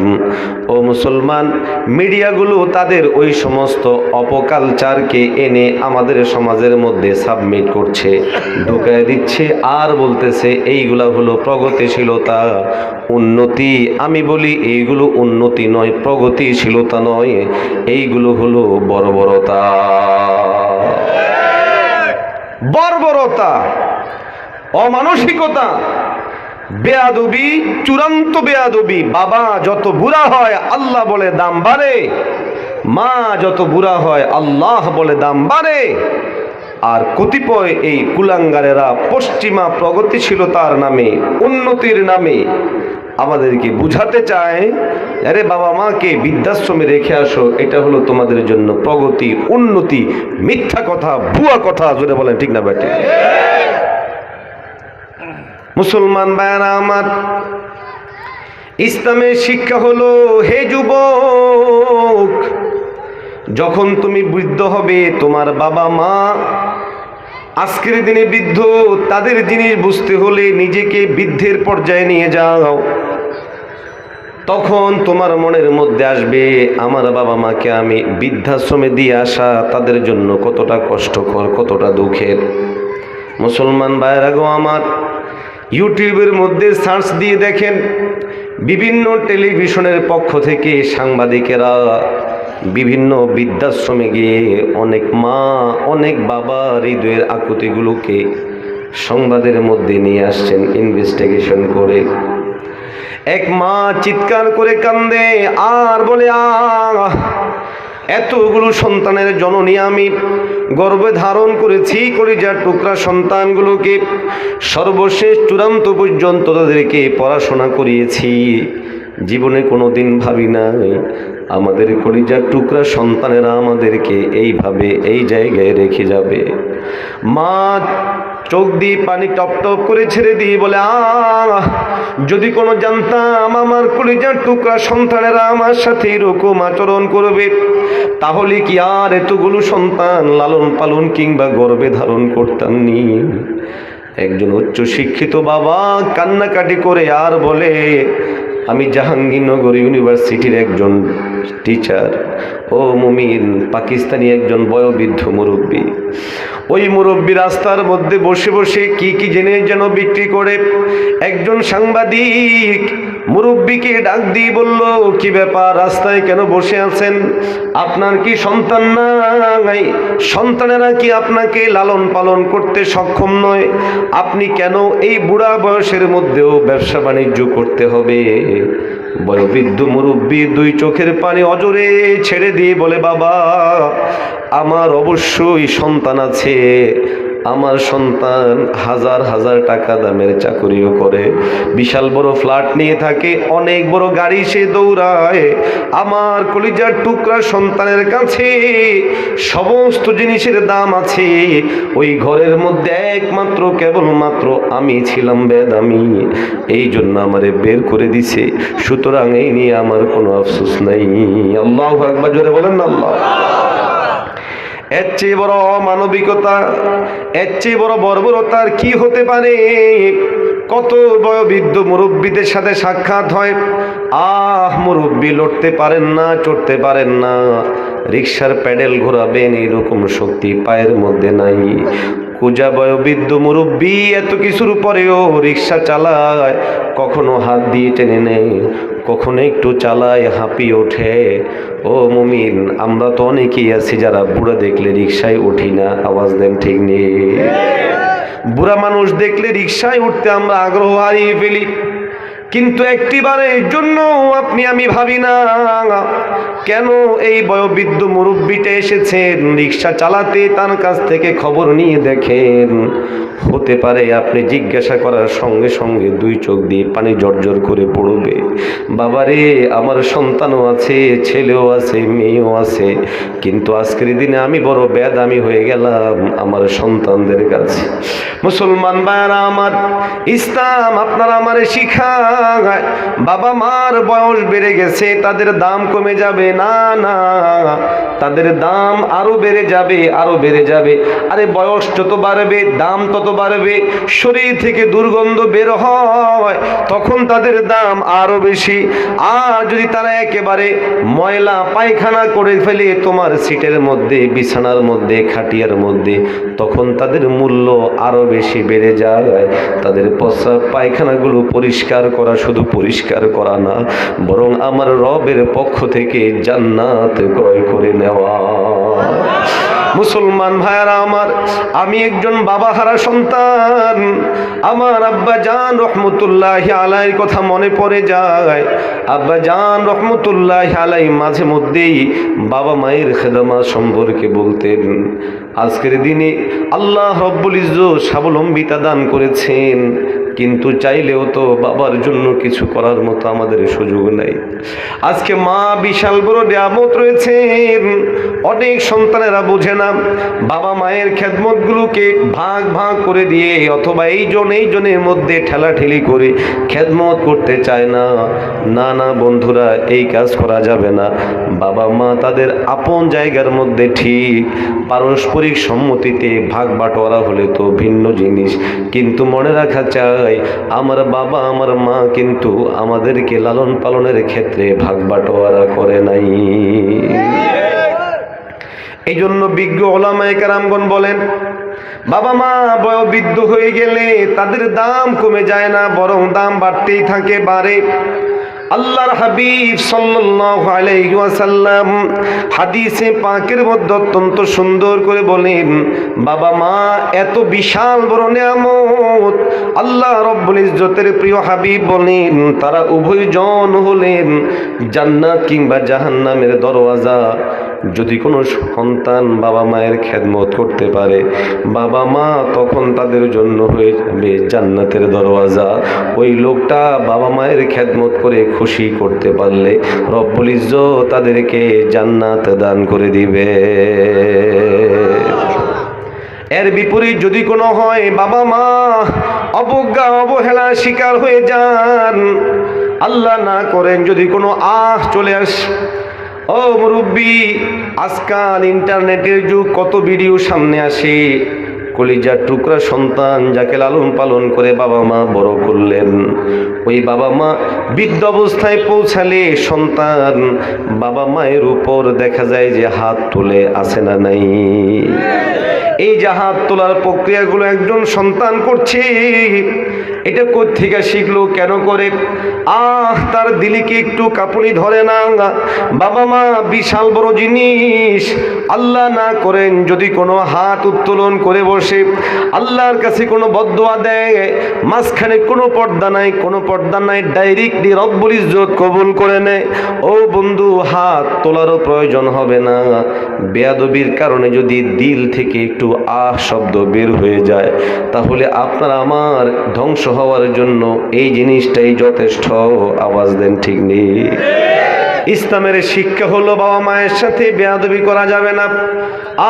কত মানুষ জীবনে পাগল হয়ে গেছে, ছিল বড় চালাক চতুর, ছিল বড় সম্পদের মালিক, ছিল বড় অর্থবিত্তের মালিক, কিন্তু নিজের বাবা মায়ের সাথে বেয়াদবি করার কারণে আল্লাহ রব্বুল ইজ্জত এমনভাবে ধ্বংস করেছেন, এমনভাবে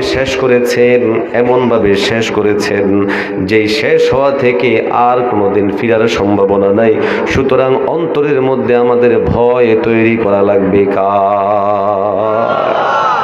আর এই ভীতি সৃষ্টি কোরআনী শিক্ষায় আপনারা আমাকে শিখায়। وَقَضَى رَبُّكَ أَلَّا تَعْبُدُوا إِلَّا إِيَّاهُ وَبِالْوَالِدَيْنِ إِحْسَانًا। আল কোরআনুল কারীমের নির্দেশনা, রবের ইবাদত করো, বাবা মায়ের সাথে সদাচরণ করো। প্রস্ত হতে পারে বুড়া হয়ে গেছে, আল্লাহ বলে চুপ, বুড়া হয়ে গেলে দাম তো আরো বেড়ে গেল। আমি তো বলছি যখন তারা বুড়া হয়ে যাবে তখনই তোমার কাছে আসলে তুমি সেবা করো, যতন করো, যা সম্ভব সবটা করো। আর সময় সুযোগ হলে একটু মাওলার কাছে হাত তুলে দাও। রব্বির হামহুমা কামা রব্বায়ানি সগীরা, রব্বির হামহুমা কামা রব্বায়ানি সগীরা। আল্লাহ বলে বান্দারে দোয়া শিখিয়ে দিলাম, দোয়া কর, আল্লাহর কাছে বাবা মায়ের জন্য দোয়া কর। বলেন আল্লাহু আকবার।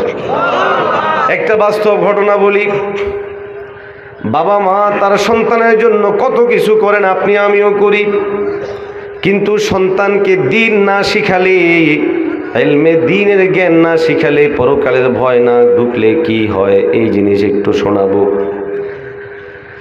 আমি ধানমন্ডি যেই মসজিদে নামাজ পড়াই, এখানে অবশ্যই একটু মিস্টেক হয়েছে, ল্যাবরেটরি সায়েন্স এরকম না, এটা সায়েন্স ল্যাবরেটরি। বাংলাদেশ বিজ্ঞান ও শিল্প গবেষণাগার, BCSIRR। তো সেখানে জুমার নামাজ শুধু আমি জুমাই পড়াই, তো জুমার নামাজ পড়াতে গিয়ে অনেকগুলো অভিজ্ঞতা হলো। আমার জীবনে দুটা ঘটনা সবচেয়ে বেশি দাগ কেটেছে। একটা ঘটনা হলো আমার শিক্ষকতার প্রথম বছরের, যখন আমি মুফতি মিজানুর রহমান সাইদ সাহেব হুজুরের প্রতিষ্ঠিত মার্কাজুল শেখ জাকারিয়ায় হুজুরের সহকারী হিসেবে খেদমতে নিয়োজিত ছিলাম, ওই সময়ের ঘটনা।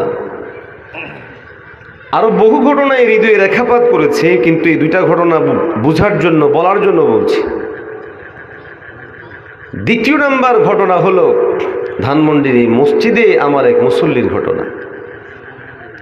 খেদমতের প্রথম বছর, সেই 2010-11 দিকে, আপনাদের ফেনীর একটা ছেলে, নাম ছিল সানাউল্লাহ, হুজুরের সেখানে ইফতা বিভাগে পড়তো, আমি তার ওস্তাদ ছিলাম। আমার জিম্মাদারিতে সেই ফিকহ ফতুয়ার কাজ করেছে। যেহেতু আমাকে এখনো কি দেখতে খুব বয়স্ক মনে হয়নি, কথা বল, মনে হয়? তখন তো আরো ছোট মানুষ মনে হতো। এমনিতে যেহেতু সবাই ইফতা পড়তে আসছে আমাদের কাছাকাছি বয়সের, স্বাভাবিকভাবেই বন্ধুত্বপূর্ণ আচরণে আমরা চেষ্টা করতাম তাদের কাছ থেকে পড়াপড়িকে আদায় করতে। 2 বছর ছেলেটা পড়াশোনা করেছে। আপনাদের ফেনীতেই বাড়ি, মাওলানা সানাউল্লাহ নাম, ওদের পরিবারের অনেকে আলেম, হাফেজ সে, মাওলানা, এবং আমাদের ওখানে মুফতিও হয়েছে। বিশ্বাস করেন, যেই দিন 2 বছর ইফতা, সেখানে 2 বছর ইফতা শেষ করার পর বাড়িতে আসবে, তো আমার সাথে একটু মজাক করে বলতেছে, হুজুর ইনশাআল্লাহ বাড়িতে যেয়ে বিয়ে শাদী করব। আমি বললাম তারপর? আপনাকেও দাওয়াত দিব। আমাকে কি করবে? কথা বলেন না, আমাকে কি করবে? দাওয়াত দিবে। আমি বললাম ঠিক আছে, অসুবিধা নেই। কিন্তু আমি কোনোদিন ভাবিনি যে আমার এই শাগরেদের রশিদের এটাই আমার সাথে হওয়া জীবনের শেষ কথা হবে। একজন হাফেজ, মাওলানা, মুফতি, কত সুন্দর চেহারা ছিল, শরীর ছিল। কিছুদিন পর সংবাদ পেলাম কলিজার টুকরা সন্তান সম ওই শাগরেদের রশিদ দুনিয়ার মধ্যে নাই। নিজের মনোজগতে এক ধরনের বিশাল ঝড় সৃষ্টি হয়ে গেল। নিজেকে নিজে বারবার প্রশ্ন করতে থাকি, হায় হায়, আমার বয়সে কম, ওই সন্তানটাও যদি দুনিয়া থেকে চলে যেতে পারে। তেমন কোনো বড় ধরনের রোগ ছিল না। একদিন আমিও তো দুনিয়া থেকে চলে যেতে পারি। এই বাঁচার জন্য কত কিছু করছি, কিন্তু মরণকে প্রতিরোধ করার মতো ক্ষমতা আমাদের কারো নাই। সেই ঘটনার পর আরো বহু ঘটনা সামনে আসছে। যুবক ভাইয়েরা হুন্ডা চালাচ্ছেন, অনেক সময় এমন করে চালান, মজা করে গাড়ির সামনে দিয়ে, রাস্তার মধ্যে এমন করে। কত যুবক ভাই এমন হয়েছেন, গাড়ির সামনে দিয়ে এইভাবে ঘুরেইতে যায় আরেকটা গাড়ির নিচে ঢুকে চিরতরের জন্য শেষ হয়ে গেছে। বাবা মা সন্তানকে বিয়ে করাবেন, সন্তানও বিয়ে করবে, আনন্দ খুশি, মেয়ে পক্ষ খুশি, বড় খুশি, কনেও খুশি, সাথে অনেক মানুষ গেছেন, সবাই খুশি, বিয়ে শাদী হয়েছে, আনন্দ ফুর্তি হয়েছে। বর যাত্রী নিয়ে বাড়ির দিকে রওনা, পথিমধ্যেই অ্যাক্সিডেন্ট হয়ে বরও শেষ, কনেও শেষ, সাথে আত্মীয় স্বজনও শেষ হয়ে যাওয়ার ইতিহাস আছে না নাই? এই জন্য ভাইয়েরা আমার, দুনিয়া স্বল্প সময়ের, স্বল্প দিনের, এই জিনিসের জন্য যদি দিনই শিক্ষা অর্জনে এত সময় দিতে পারি, পরকাল বিশাল বড় জগৎ, সেটাকে শিক্ষার জন্য, সফলতা অর্জন করার জন্য আপনারা আমার সময় দেওয়া চাই, অন্যথায় আফসোস করতে হবে, পেরেশান করতে হবে। আবার মুসল্লির ঘটনা বলেই আলোচনা শেষ করব। আমার সেই বয়োবৃদ্ধ মুসল্লি সবসময় আমার এই বাম কোণা দিয়ে বসতেন, মাজুর এই জন্য চেয়ারের মধ্যেই বসতেন। আমি যখন পরকাল নিয়ে আলোচনা করতাম কিংবা আমি যখনই বাবা মায়ের খেদমতজনিত কথাগুলো বলতাম, দূর থেকে লক্ষ্য করতাম যে মাঝে মধ্যেই চোখ মুছতেছে, চোখ মুছতেছে, চোখ মুছছে। মনে মনে ভাবতাম, মানুষ বুড়া হয়ে গেলে আল্লাহ ভীতি অন্তরে আমাদের তুলনায় বেশি সৃষ্টি হয়, কেননা তারা তো বোঝে দাড়ি সাদা হয়ে যাওয়ার মানে আমার ডাক কাছাকাছি চলে আসছে। আওয়াজ দেন ঠিক নেই?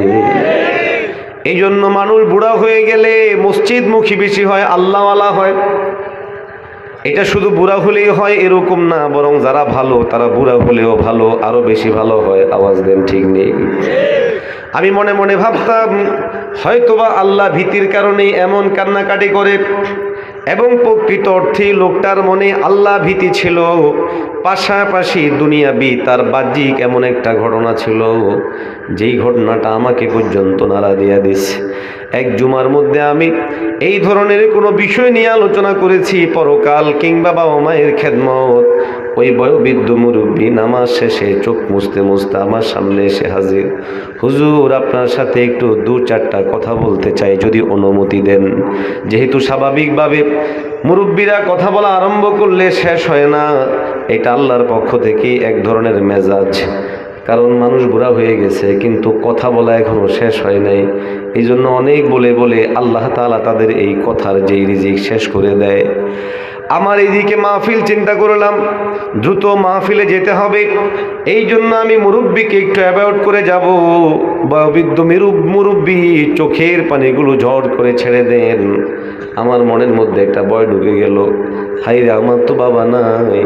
আমার বাবার বয়সে একজন মুরব্বী আমার কাছে এরকমভাবে কিছু বলতে চাইলেন, আমি তার কথাগুলো না শুনে কেন চলে যাব?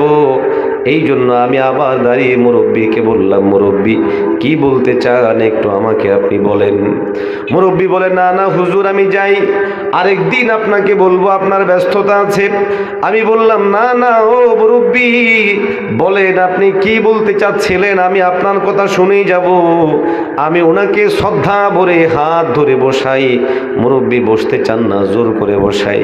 এইবার মুরব্বী বলে যে, হুজুর, আমার জিন্দেগির এক বিশাল বড় ঘটনা, সেই ঘটনা আমি আপনার কাছে বলে আমার দিলের মধ্যে যে আগুন, যেই যাতনা, যেই জ্বলন, সেটা একটু শান্ত করতে চাই। আমি বললাম, বলেন মুরব্বী, অসুবিধা নাই।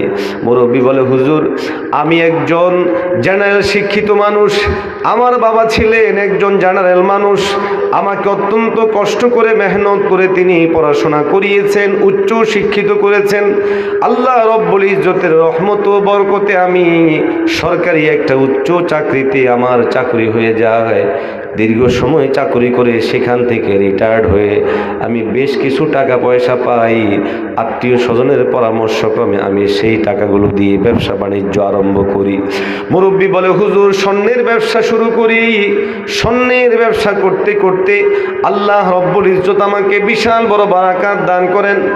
আর ছেলে সন্তানগত দিক থেকেও আমি অনেক বড় সৌভাগ্যবান। আমার তিনটা ছেলে সন্তান, মেয়ে সন্তানও কয়টা যেন বলেছে মনে নাই। বলে, হুজুর, আল্লাহ আমারে সবই দিছে কিন্তু আমারে সুখ দেয় নাই। আল্লাহু আকবার। তো জোরে বলেন না আল্লাহু আকবার। মুরব্বীর কথা আমি হতভম্ব হয়ে যাই। কেন, কি হয়েছে একটু খুলে বলেন। এইবার মুরব্বী আমাকে বলে, হুজুর, আমি ব্যবসা বাণিজ্য করে ছেলে সন্তানগুলোকে মানুষ করিয়েছি ঠিক, কিন্তু আমার বড় সন্তানটা মাস্টার্স কমপ্লিট করে বিয়ে করে গেছে হলো আমেরিকা যাওয়ার পর আমার কলেজার টুকরা সন্তান আমাকে জীবনের তরে ভুলে গেছে। আমি তারে ফোন দিই, ব্যস্ত আছি, অফিসে আছি, রাস্তায় আছি, পরে কথা বলবো। মুরব্বী বলে, হুজুর, শত হলেও তো আমি তার বাবা। একজন বাবা মায়ার জায়গার মধ্যে বড় সন্তানকে খুব বেশি মায়া করেন, বরং সব সন্তানকেই তো মায়া করে। বড় সন্তান যেহেতু সর্বপ্রথম সন্তান, মায়াটা একটু বেশি হয়। মুরব্বী বলে, হুজুর কলিজার টুকরা সন্তানের সাথে কথা বলতে না পারা এবং সন্তান আমাকে এইভাবে অবমূল্যায়ন করা আমার মনোজগতে হৃদয়ের মধ্যে এমনভাবে প্রভাব ফেলল, একটা পর্যায়ে আমি অভিমান করে ফেলি, আমার সন্তানের সাথে কথা না বলার সিদ্ধান্ত নেই এবং এইভাবে আমি মাসের পর মাস বছরের পর বছর কাটিয়ে দিই, আমার ওই সন্তানের সাথে আমি আর কোনো কথা বলি না। মুরব্বী বলে, আমার চিন্তা হলো এবার মেজো ছেলেকে নিয়ে। মেজো ছেলেটাকেও আমি অনার্স কমপ্লিট করাইছি, আর ওই সময় আমার বয়স যখন একটু বেড়ে যায়, আত্মীয় স্বজনের পরামর্শক্রমে আমি তাকে ব্যবসার সাথে যুক্ত করি। বয়োবৃদ্ধ মুরব্বী বলে, হুজুর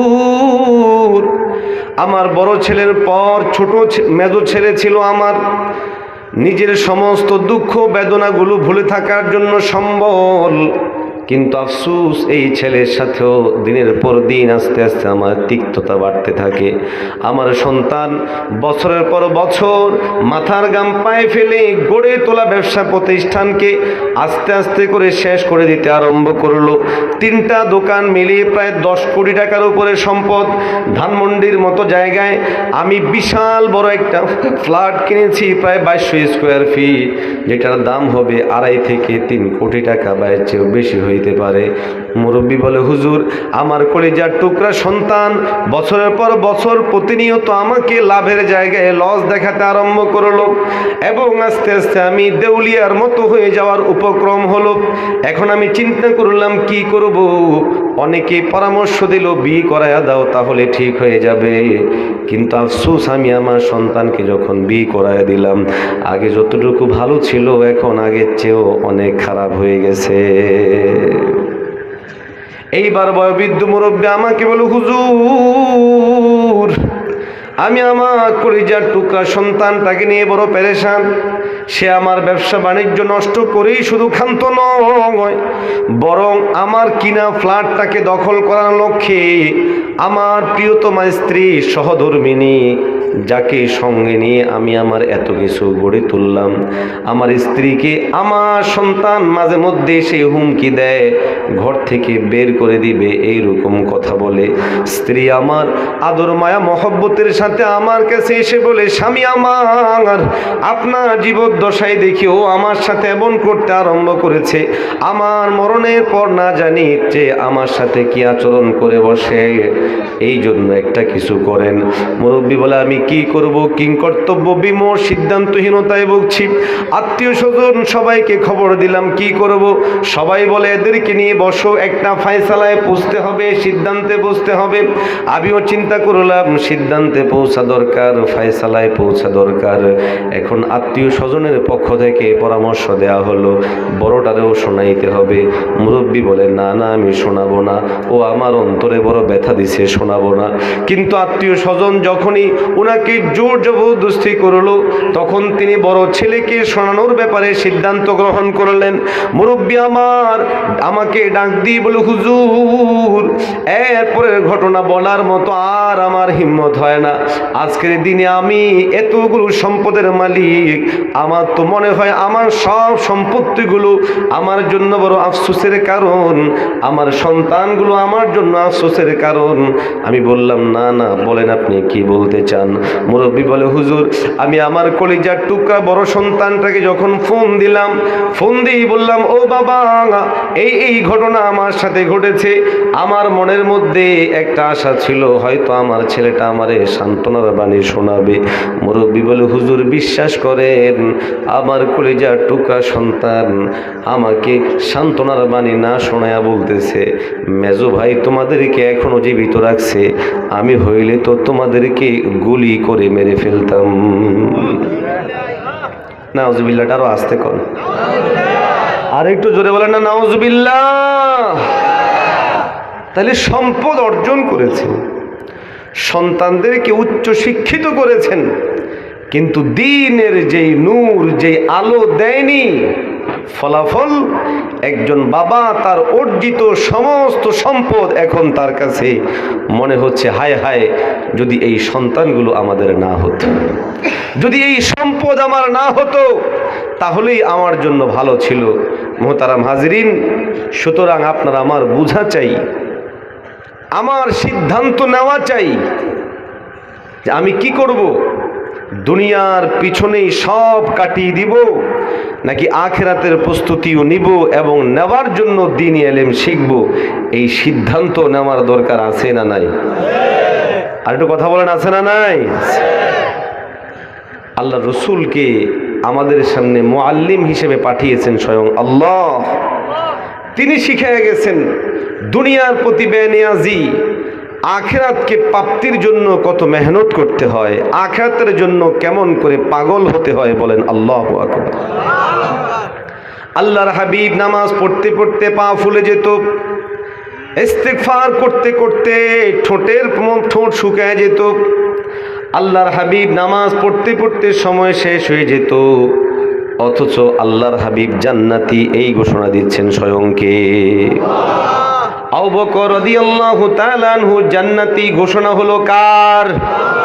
অথচ আবু বকর রাদিয়াল্লাহু তাআলা আনহু মাঝে মধ্যে একটা কবিতা আবৃত্তি করতেন আর চোখের পানি ফেলতেন, কান্নাকাটি করতেন আবু বকর, আর বলতেন কাইফা হালি ইয়া ইলাহি লাইসা লি খায়রুল আমল সু আমালি কাসীরুন জাদু তাআতি কলিল। কাইফা হালি ইয়া ইলাহি লাইসা লি খায়রুল আমল সু আমালি কাসীরুন জাদু তাআতি কলিল। আবু বকর রাদিয়াল্লাহু তাআলা আনহু কাঁদতেন আর বলতেন মালিক আমার কি হবে, আমার কি হবে, আমার আমল তো কম, আমার বদ আমলের সংখ্যা বেশি। ইমামে আজম আবু হানিফা একটা আয়াত তেলাওয়াত করে সারাটা রাত কাটায় দিছেন। ওয়ামতাজুল ইয়াউমা আইয়ুহাল মুজরিবুন।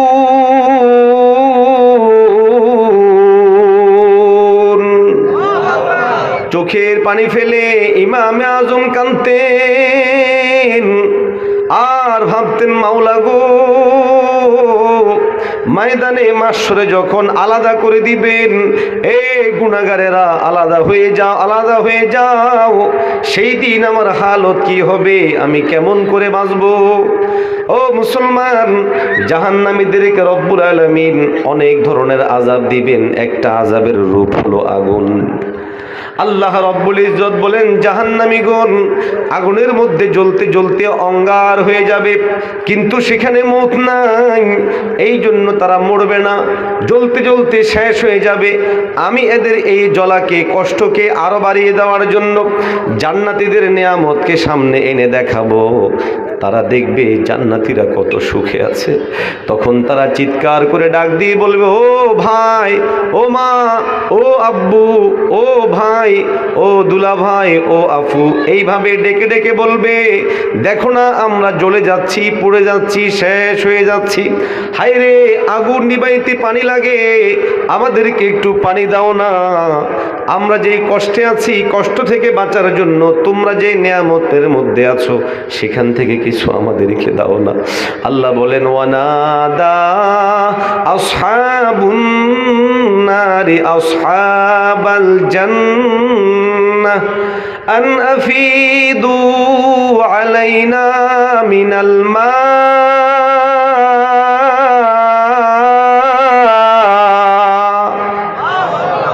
সেই দিন চিৎকার করে জাহান্নামীরা বলবে, ও জান্নাতীরা রে, জাহান্নামের আগুনের মধ্যে জ্বলে ছারখার হয়ে যায়, নিঃশেষ হয়ে যাচ্ছি, জ্বলে পুড়ে ছারখার হয়ে যাচ্ছি, একটু পানি দাও, একটু পানি দাও।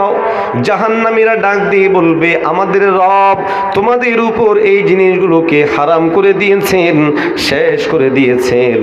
সুতরাং আপনি আমি যদি কোনো জান্নাত পাইতে চাই, দ্বীনি ইলম শিখতে হবে, দ্বীনের উপরে চলতে হবে, 5 ওয়াক্ত নামাজ পড়তে হবে, হজ করতে হবে, যাকাত দিতে হবে, পরকালের সামান সম্বল অর্জন করতে হবে, আল্লাহ ভীতি অন্তরে তৈরি করতে হবে, দ্বীনি শিক্ষায় নিজেও শিখতে হবে, সন্তানকেও শিখাইতে হবে। কারা কারা তৈরি, একটু হাত তুলে বলেন। নারে তাকবীর, নারে তাকবীর। আল্লাহ তাআলা আমাদেরকে আমল করার তৌফিক দান করেন। আর একটু জোরে বলেন না আমিন। ওয়া আখিরু দাওয়ানা আলহামদুলিল্লাহি রাব্বিল আলামিন।